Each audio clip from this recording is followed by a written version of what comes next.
Today, I'm going to start again. Welcome to the Neutral Zone, Season 2, Episode 18, where today we have what I like to say two very special guests.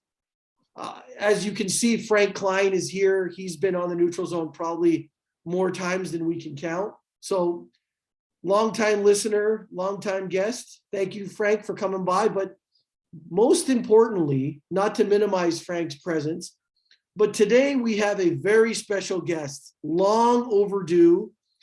As many of you know, the millions and millions of our viewers at home know that we were supposed to have this very special guest a few weeks ago, but his secretary mismanaged his calendar, and therefore he wasn't able to make it. But he's here with us tonight. What I like to call is one of the most prolific goal scorers in Chicago ball hockey history. We would like Stomps and I to welcome Dan Bruner to the Neutral Zone. Dan, welcome to the show. Thanks, Nav. That's quite the introduction. Well, we like to brings a tear to my eye, actually. Yeah. Well, we like to make all our guests feel welcome and want to come back, although some of them never come back. Frank's addicted, as you can see. It's like a drug for Frank. I But got a anyway, good contract. yeah, right, exactly. Frank's he's actually an honorary third co-host here. So listen, before I hand it over to my esteemed co-host Stomps, I just wanted to say the way we're going to run this episode today is a little different than our prototypical conventional Neutral Zone. We are not going to have any slides. We're going to stick to the point. However, we are going to start off, which is what I like to do, just a couple of quick shout outs. So I want to pay respect to a guy, David Lane. I have to just say, last night we faced him in the finals. I think he's one of the most underutilized, underrepresented, underestimated defensemen in the league. He's a Masters player, right, Frank? He's Masters level.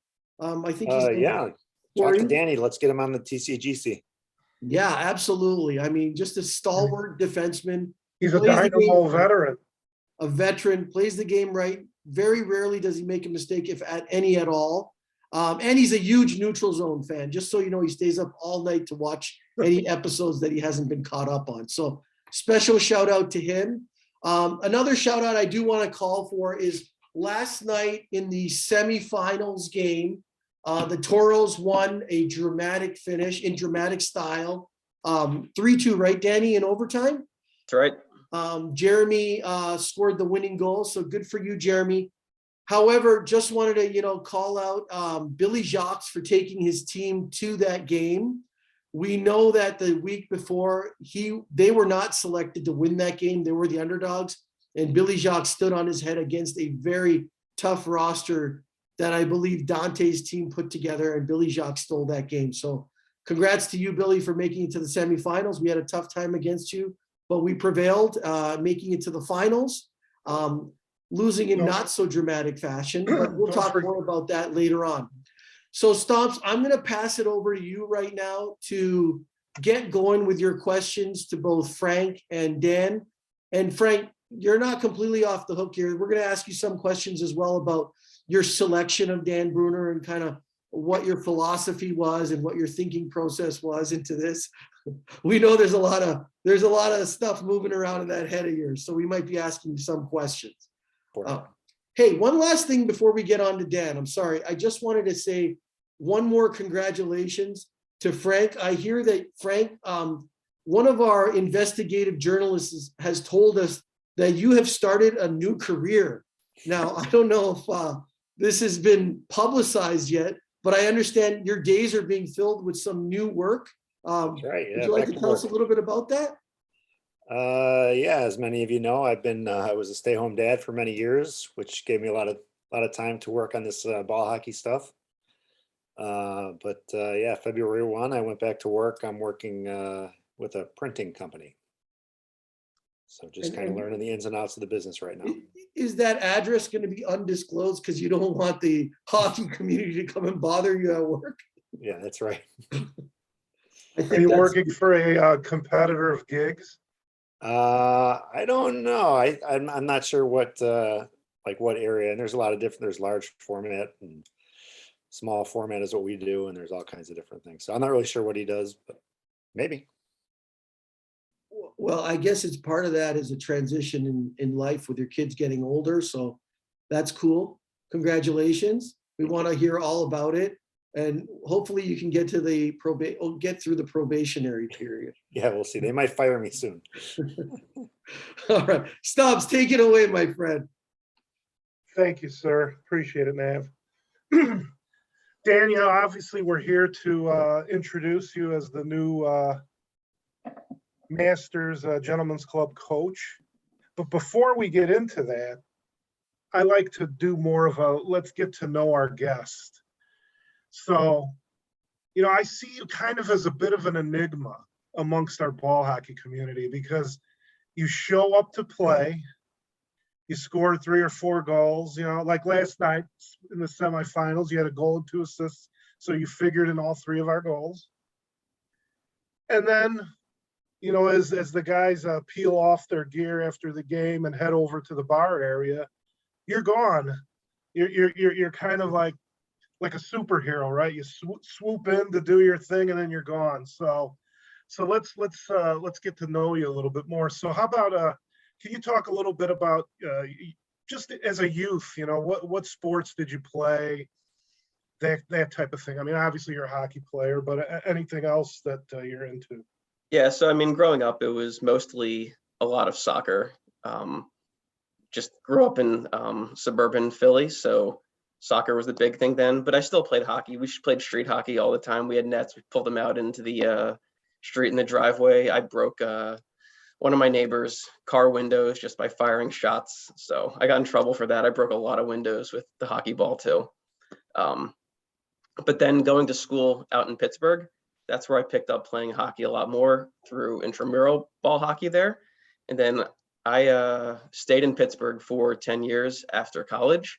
And that's where I started playing quite a bit in all the different leagues out there. So I played in leagues in Penn Hills, up in Cranberry, South Side, the North Shore deck there. It was quite a bit of different leagues that I was in and got to play on a ton of different teams. So that was a lot of fun. And it was great, actually, the people that I worked with, there were actually multiple teams from the office where I was there. So same thing, was a great way to meet a ton of new people. And actually that allowed me to just playing on the different teams, meeting so many people actually helped me out in my professional career, just becoming friends there and getting new job opportunities. That's how I was able to move from Pittsburgh all the way out to Chicago. So you downgraded. Well, downgraded in terms of joining this crew? Well, yeah, that's for sure. No, Pittsburgh's beautiful though. It is. Yeah. Yeah, my brother's still there and we go back and visit every year a couple times. So it is nice. Flyers or Pens? I think you can see in the background picture that I'm definitely a Flyers fan. Wow. Okay. Well, so you guys are segueing into my second question because Yep. You know, you grew up in Philly, but you obviously spent a considerable amount of time in Pittsburgh. Right. And for those who don't know, who think Pennsylvania, okay, Pittsburgh, Philly, very different. Oh, yeah. Philly, East Coast, you know, New York's area. Pittsburgh, a lot of people describe as more of the Midwest almost. Absolutely, it is. Like it's part of the Midwest.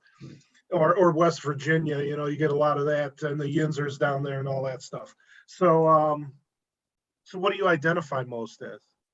Well, I mean, just growing up in Philadelphia, I'm always going to be attached to the sports teams and just as hometown there, and Pittsburgh more of like an adopted home, but in no way will I ever be a Pittsburgh sports fan.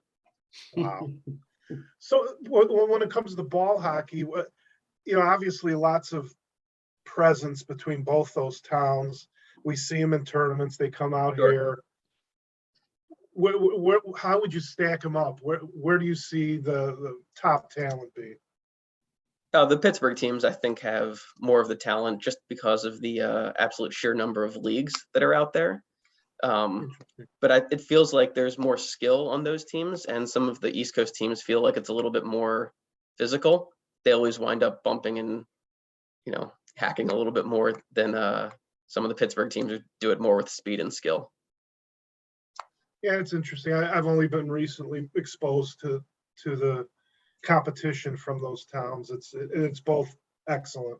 Yeah, as far as I'm concerned. But so you're a numbers guy, right?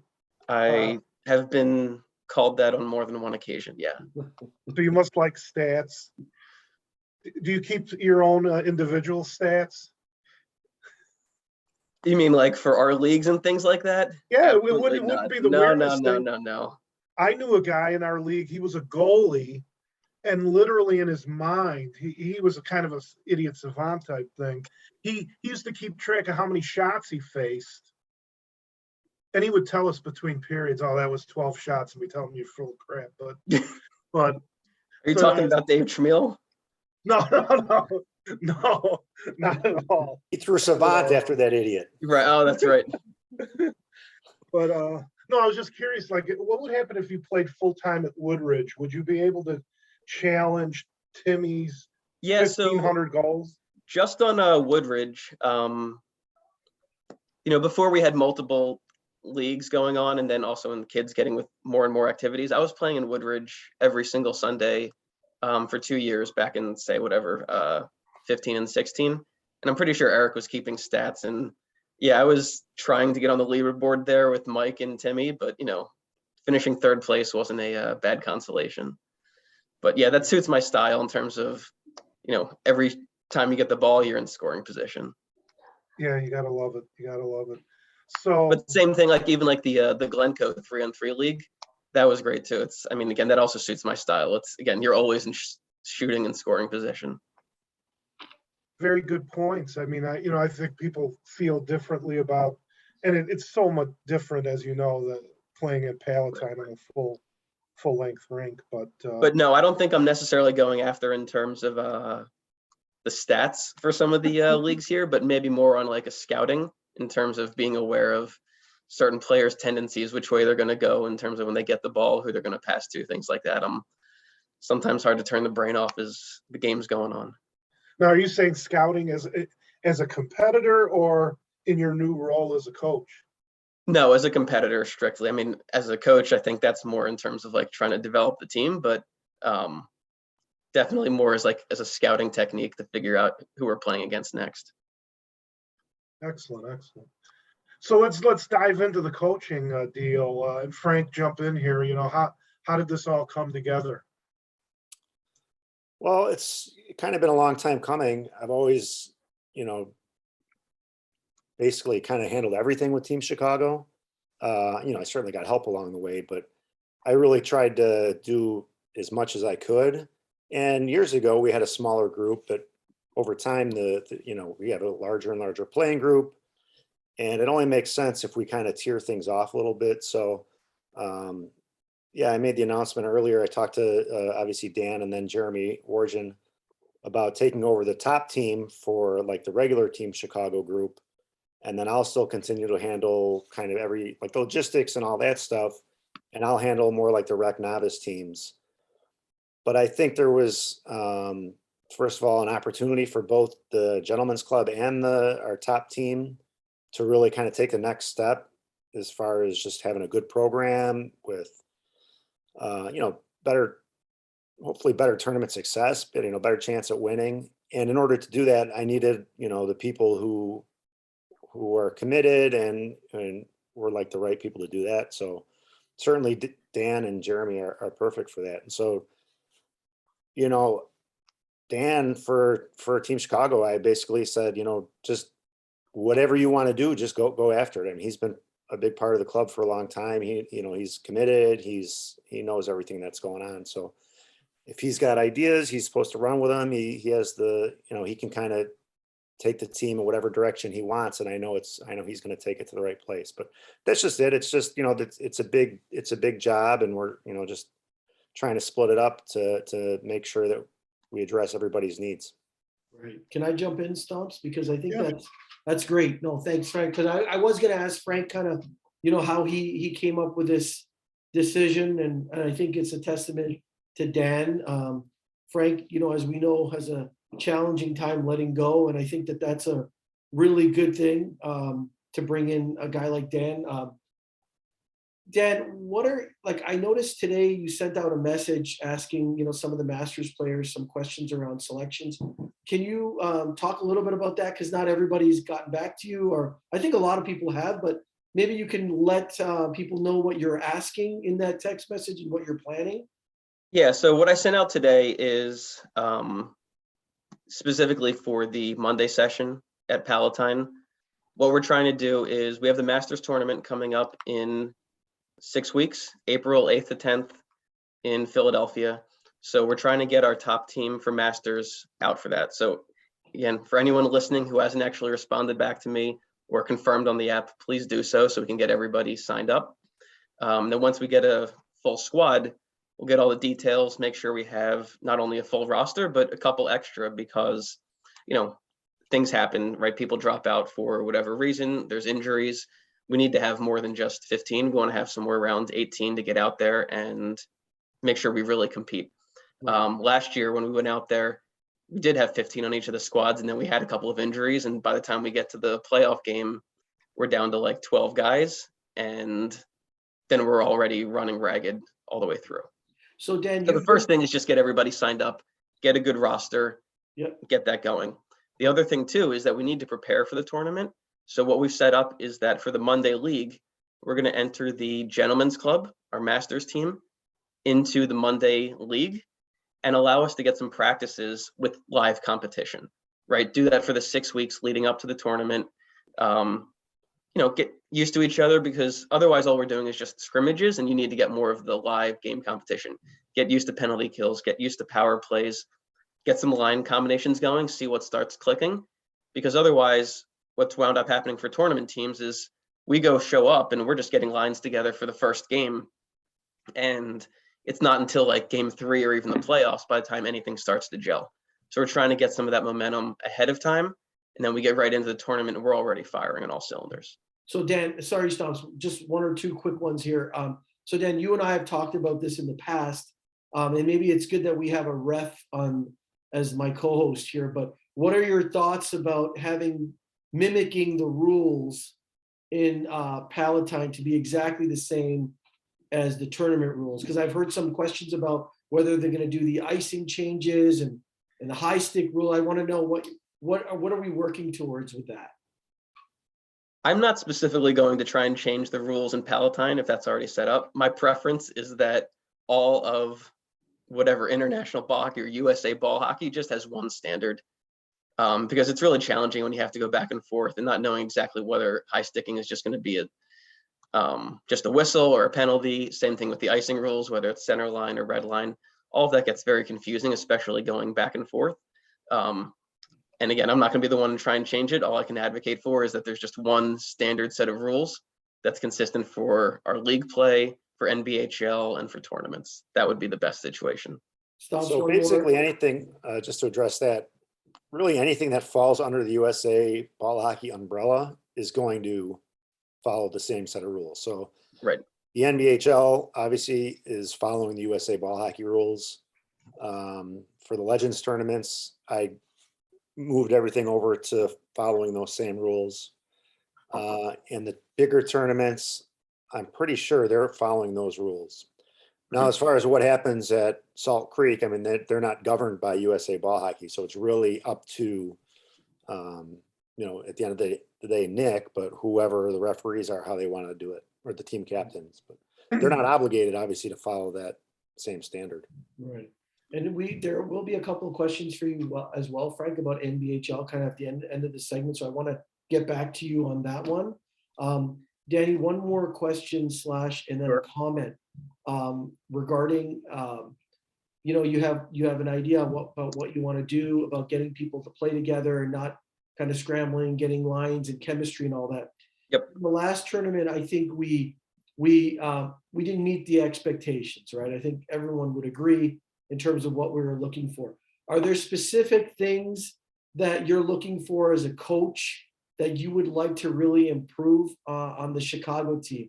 Whether it's more aggressive, stronger power play, better penalty killing. What are some things coming out of that last tournament that you would say that we need to address as top priorities? Maybe 2 or 3 things. Sure, but first I want to start off with what went really well with that tournament, which was that Frank pulled together close to 35 or 40 guys, all getting out to Philly, getting 2 full teams out there, which was amazing. Yeah. In a pandemic too. Right. Wow. And I mean, it was a great time, not only just that we had a good time playing hockey, but just getting everybody out together for that full trip.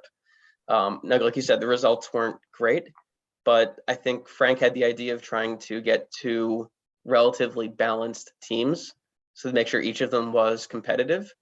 But because of that, I mean, I think our talent level, it may have been a little bit lower than what the competition was. So we had 2 teams that just weren't as competitive as they needed to be. So the main goal for this time is we're going to have one really strong team that goes out there. And with the extra practices, I think that will help us out, right? We went into that tournament without a ton of practice for each team. And that led us, we just weren't all the way prepared as much as we needed to be. So I think that's the main thing to focus on, is just more preparation and getting our lines to start clicking. And I think that's the biggest thing we focus on. I don't think it's necessarily we need more offense, we need more defense. Sure. We have the guys that are going out there. We've got a good enough squad. We won this tournament a couple of years ago with a similar group of guys. We can do the same thing again. And in that team, the biggest thing was that we got better each game as the tournament went on, which meant it was just from playing together, right? Our first couple of games were actually pretty poor. I think the Friday night game, even the year we won it, we lost like 5-0 or 5-1. It was terrible, but we got better each game. And I think that's what will happen as long as we practice and play together more. That's great. Stomps, I'm going to give it back to you after one more comment. Everyone, you're tuned into the Neutral Zone Season 2, Episode 18, with special guests Dan Bruner and Frank Klein. Last thing, Solomon, my son, wanted me to raise this to you, Dan Bruner. Basically, you're a first-generation hockey player. Is that right? Yes. Yeah. So my son seems to think already that Elliot is going to be a second-generation stud. Is that your prediction as well? He's a great athlete from everything I've heard in the Deerfield community. He is a very strong athlete. Mostly he's focused on baseball right now and wrestling, but he does play a bit of hockey.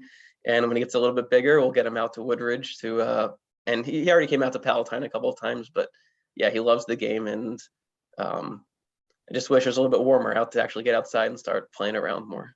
Yeah, cool. Thanks. Back to you, Stomps. Well, you covered some of the things I was going to ask. So thanks for that. Let's go back to the Gentlemen's Club entering a team on Monday, the Monday League. Yep. So it seems like the majority, from what I'm seeing so far on that chain, people want to play on both teams. They want to play on their regular team and the GC team. Yep. I'm in that camp too, although I haven't committed yet, because my concern, and Frank, maybe you can address this, what kind of referee coverage are we going to have if people are playing on 2 teams on Monday? Yeah, so let me just address that, right? Because Lou and I have been talking about it in terms of just coordinating all of the different logistics, and it's not entirely final, right? We're trying to work through all of it. But most likely, as that 7th team in the Monday League, we're not going to make Gentlemen's Club playoff eligible. So it'll be 7 teams for the first half of the season or most of the season. And then once we get past the tournament, the Gentlemen's Club players will all head back to their regular teams to make sure that the league stays as balanced as possible and we head into the playoffs, that we don't distribute the talent too much. So that'll be the first thing, right? Not playoff eligible. The main focus of these just upcoming weeks, again, it's mostly focused on practice and getting people together, preparing for the tournament. So that's the big thing. And like you said, I know that a lot of the referees are also on Gentlemen's Club just from the experience, but we set it up so that I think I got 18 to 20 players potentially, but because we're pulling from each of the different teams, they should be able to either play on Gentlemen's Club or the regular team and make sure that we have enough players for one or the other. So I'm not too worried about not having enough referees or not enough players. We'll be able to make that work. Very good. And yet, to your guys' conversation about the rules, there is, as being part of the referee crew, it looks like there are going to be some rule changes starting in the next session, which is, this Monday. Yep. We're going to move to the center line icing, I think. We're probably, I don't know if it's official, but we're probably going to allow line changes on an icing. I'm not 100% sure about that. So we are trying to bring things more in line. I know we want to stop the clock like in the last 30 seconds of the first and second period to prevent lollygagging on certain situations with a line change or whatever. So look for that to happen. But so Dan, I mean, Nav, I guess, kind of touched on this, but what would you say your coaching style is? Are you going to be looking for some run and gun, or are you going to surprise us with a more defensive oriented squad? Yeah. Look, I mean, you guys are already answering that question for me. It's pretty obvious that I'm not much of a defensive stalwart. My forte is definitely going to be more on the offensive side. But I think what I'm really going to try and do is lean on the other players, right? I'm not here to be the coach. I'm not here to be like the X and O's guys. I'm not going to be screaming out line changes on the bench. We're going to have other guys here that all have the same, 20 plus years of experience playing hockey. And we're going to lean on each other to do all of that, right? And Frank is actually going to still help out with some of those, just the experience and working with all the different guys. My biggest role, again, is all of the coordination, getting us to the tournaments, making sure we're all signed up, getting people to all the different practices. And day of game, right, I'm going to lean on Frank. I'm going to lean on guys like Chris Sheets. Dante's going to show up for games, like guys that have been around for a while. I want them to be helping out for the day-to-day execution and practices and, implementing the style. But I don't have a particular style that I'm not going to say we're all going run and gun or we're going to focus on defense. That's, I know it's a little bit of a trap question, but I'm not going to fall into it. It's a neutral zone trap. Hey, That's listen, speaking of Dante, I noticed, Frank, in your communications out to the public in your press release on Dan Bruner, you mentioned that if there were to be a second team, Dante would be running that. Is that still the case? And how does Dante feel about that? I think actually Dan put that out. Okay. Yeah. No, Dan's in charge of the actually GC, I was talking with Dante earlier today. Right now, we don't have a ton of guys that have signed up that are interested in going, at least enough that are going to Philly to have a second team. So that's pretty much still in doubt. Now, if more people sign up and they're, you guys get the attendance records that you're always bragging about, then maybe that'll get more people to sign up and then boom, second team, that'd be great. I hope you weren't kidding. I'm gonna help Dan with a kind of a recruitment push here in the next week. I was getting everything I needed for the rec team kind of locked into place, so that's where my focus was. But I'm gonna help him really make sure everyone's got the kind of twist some arms and make sure we can get everyone we need out there. I mean, if we're at 17 guys, then we're good. But if we're like 23, 24, then we need to Try and get a second team. Yeah. Get a second team. Yeah. So just, we got to find out where we're at.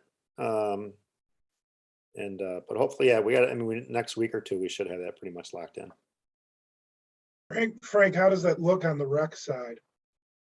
The rec team is young and fast, and we started practicing last Wednesday. So we're going to use probably every Wednesday for the rest of the way. We'll do some form of practice. Last week I did half the rink. We practiced, and I left the other half. We did like 3-on-3. So I still, want to make sure everyone gets an opportunity to play. So every week will probably look a little bit different. I'll put something out tonight. I might even see if we can get some of the gents out tomorrow night. But yeah, the rec team is looking good. Very good. Take it away, Stomps. No, I mean, I really, I don't have any other questions except to ask one last thing of Dan. Your employment with Ragu, or your role with Ragu. So you had mentioned them. There it is. So we used the spoon tonight to put the I knew the sauce spoon. onto I the knew it was spaghetti. going to be about the spoon. I was going to have the spoon on the show the first time you were going to come on, and then that fell through. So now It's in the dishwasher. dirty. Yeah, exactly. So couldn't get it out here. But, What's the question? I don't know. I Can think we it's get more a of a new comment. spoon? Will there be new spoons opportunity to give away? Just for everyone who's not aware of what Stomps is rambling on about, I do work in marketing analytics, and one of our brands that we sell is Ragu, in addition to Bertoli,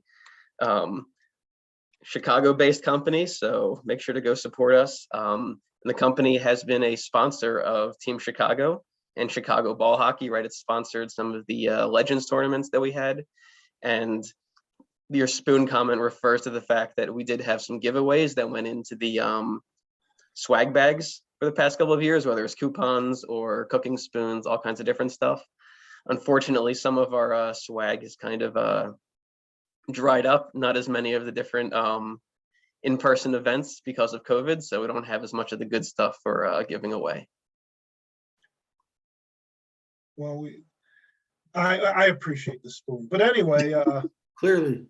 this was great. Just getting to know you a little bit, Dan, and the great job you do with us, being a great teammate, a great competitor. I got to address the first thing you said when we started all of this off, right? So when I was given my bio, you were talking about like I show up to the game and then game over, I'm gone. The big reason for that is, right, I try to get to as many of games as possible, Mondays and Wednesdays. But then I've got, two kids that are 12 and 9. They've got all kinds of sports going on between baseball and soccer and basketball, wrestling, everything else that's going on. So I make sure to try and get home as quickly as possible when I can for them.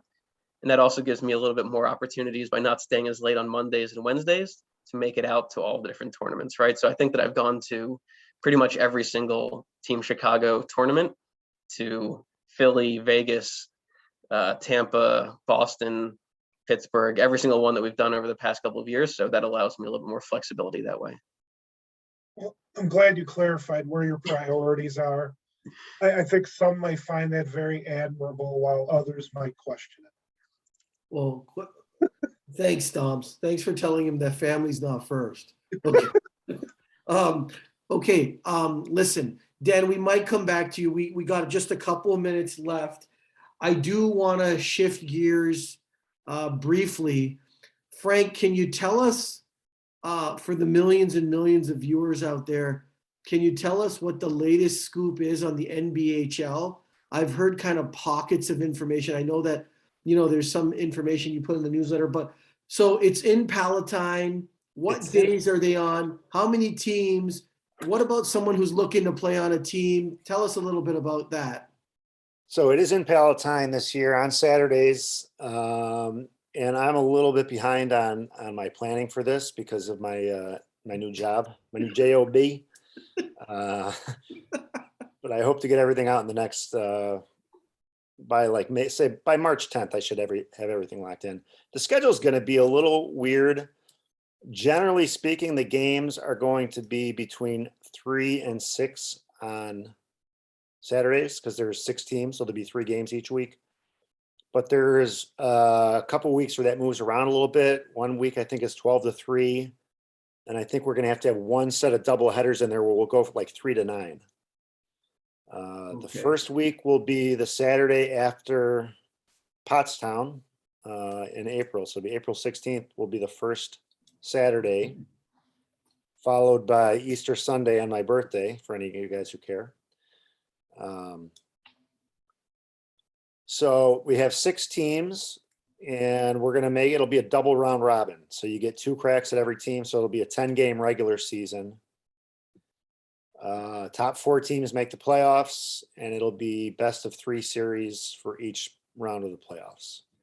And then that'll wrap up in late July, possibly early August. Like I said, I haven't laid out the schedule. And then some information just came out today regarding the Milek Cup, which is the championship that our winner will go to up in New Jersey. And I believe that's going to be sometime in September.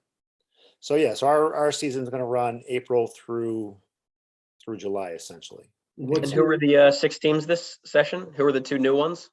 So Hey, you don't the ask the Dol- questions here. All right. You gotta slow your roll, buddy. I'm just kidding. Go ahead, man. that's why he's the coach. He gets stuff done. No I love nonsense. it. Good work, Danny. So the Dolphins, some of their guys broke away and formed the Stingrays. They also snagged a couple of my guys. So the Dolphins switched to the Hornets. So the Stingrays are a new team. The Hornets are formerly the Dolphins, and the Palatine Union is a brand new team. They're actually the house team. So those are the 6 teams, along with the Raiders, the Southsiders, the BH Kings, and That's it. That's 6. that's 6. That's it. And So yeah, so we'll have 6 teams. There's going to be supposed to be more as far as like the highlights and the video stuff, and they're going to have a new website. Should be coming out pretty soon.